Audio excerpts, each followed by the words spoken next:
I have been almost completely silent on the oil well fire that's been going on off the shore of Louisiana since the day before Earth Day last week.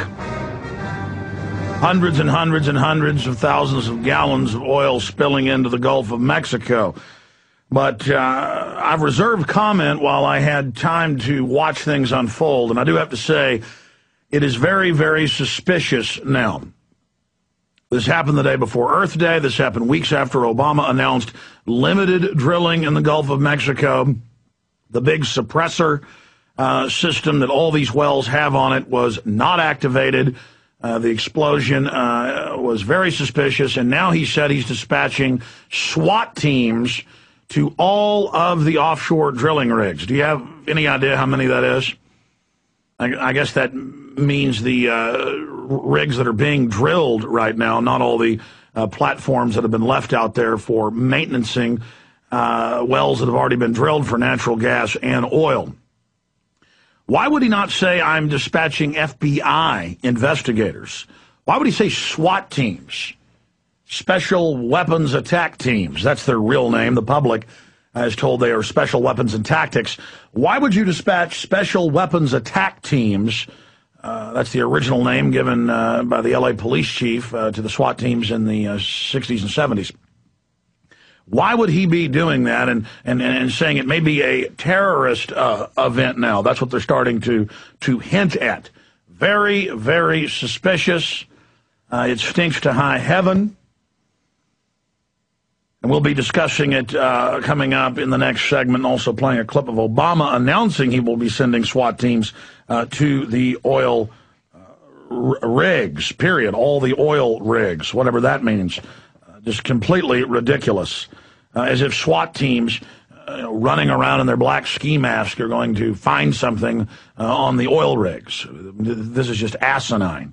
But it could have just been a natural occurrence, an accident, though it's suspicious, and they're just grandstanding. I mean, if a thunderstorm's coming, dispatch a SWAT team. If your kid's got low grades, dispatch a SWAT team. If you got cancer, dispatch a SWAT team. They just wave a magic submachine gun wand, and all the problems are handled. What are the SWAT teams going to do? I guess they're now our chief investigators here in this country. Just ridiculous. I thought SWAT teams were for hostage situations. Well, now they're for everything. In fact, in the last 10 years, we've seen police departments across the country having SWAT teams at checkpoints searching people. It's all about domination and intimidation as the federal government grabs every form of unconstitutional power unto themselves. Continuing, Fed opens criminal probe of Goldman Sachs. We'll be getting into that. U.S. economy grows at 3.2% in the first quarter. If you believe that, I've got a bridge I'd like to sell you. This is the same group that tells us we have a 9% unemployment rate when all the other independent economists say it's above 22. Speaking of that, Spain jobless rate tops 20%, adds to debt worries. Portugal's now being brought down the circling drain, the circling debt black hole created by Goldman Sachs and others. Why doesn't Spain just lie and say it's 9% like the U.S. does? Of course, they may be doing that. It may be more like 35%.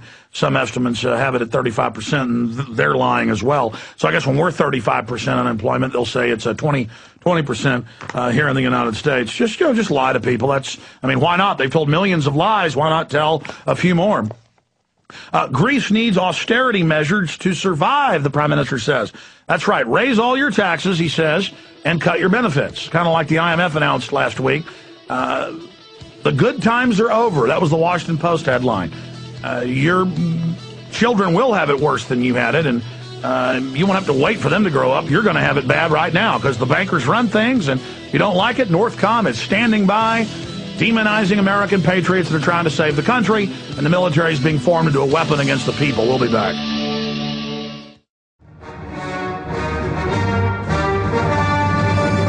Former U.S. Congressman James Traficant will be joining us in the third hour today. And we've got Wayne Madsen of Wayne Madsen Report, national security reporter.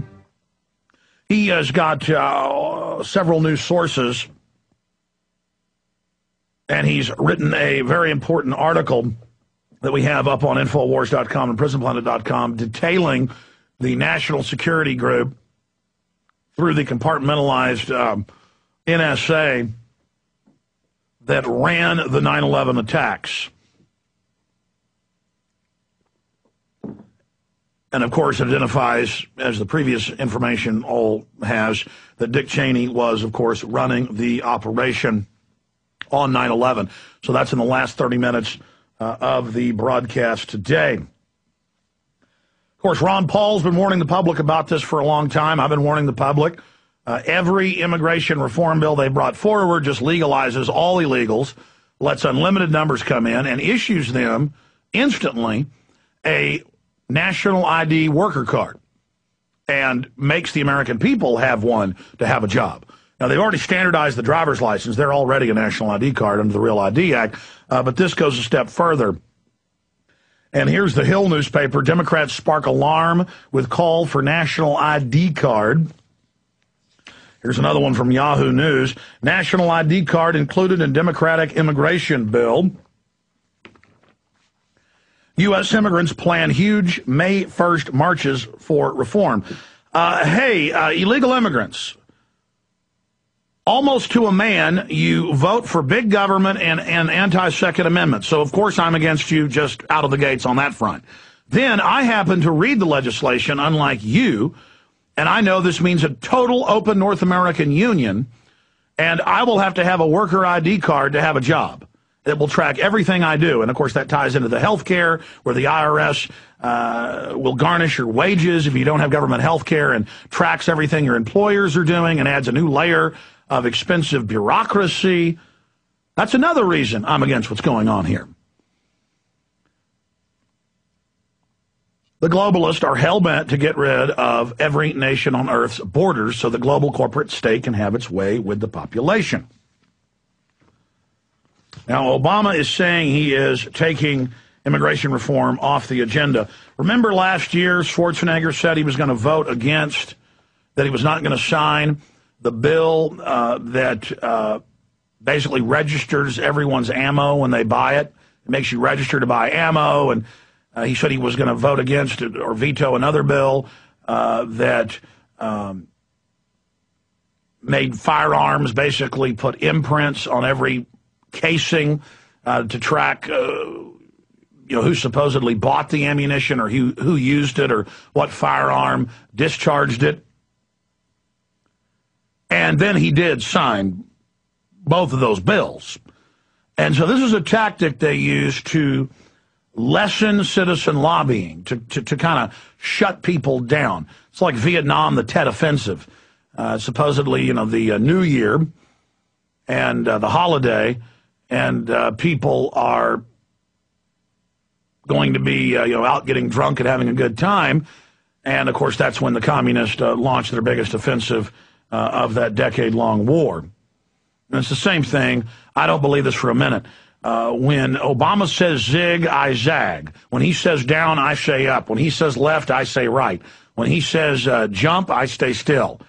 I don't believe this for 1 millisecond. And what they're going to do is try to attach immigration reform onto other bills, and that's now actually being admitted in the fine print. So that's all that's going on here. More deception. Just like 6 months ago, their Copenhagen Treaty failed, or 5.5 months ago. And so they just came right back and called it a global financial regulation treaty signed between the G20 to set up global taxation on all financial transactions, including individual transactions, to be paid to the top elite banks. That's why the Federal Reserve is supporting the international treaty. That's why the Federal Reserve is supporting the, quote, reform bill. The Federal Reserve is the holding company, the consortium of the robber barons.